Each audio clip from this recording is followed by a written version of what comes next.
काची के चटैया पापा हो बैठल बाड़ो हमरो के बैठल बाड़ो। नमस्ते दोस्तों, हम रूबी स्वागत करता नहीं रउरा सब के आपन चैनल रूबी मौर्य लोकगीत में। आज हम रउरा सब के भोजपुरी के कन्यादान के गीत गावे जाता नहीं, जो कि बेटी के बियाह में कन्यादान में गावल जाला। आशा करते हैं कि रउरा सब के पसंद आई। वीडियो पसंद आई तो वीडियो को लाइक शेयर सब्सक्राइब कर जा और पूरा वीडियो सुन जा, तभी समझ में आए कि हम गीत कैसे गइल बने। तो चलिए देर नहीं कर गावल स्टार्ट करते हैं। काची के चटैया पापा हो बैठल बाड़ो हमरो के बैठल बाड़ो हमरो के बैठल बाड़ो।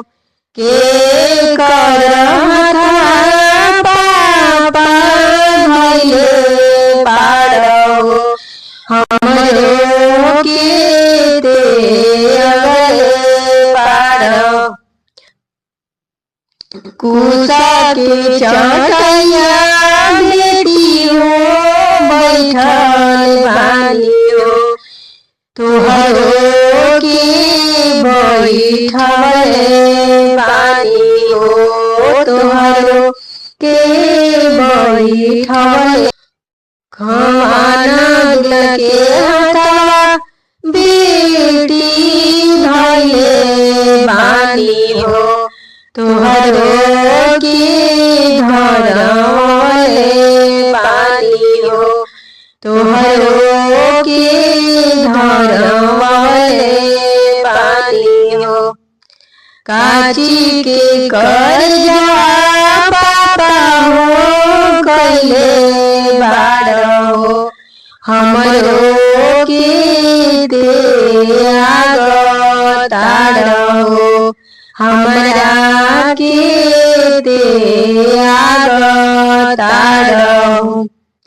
पथल के कर्जा बेटी कइले बानी हो तुहरा के त्याग तानी हो तुहरा के त्याग तानी हो।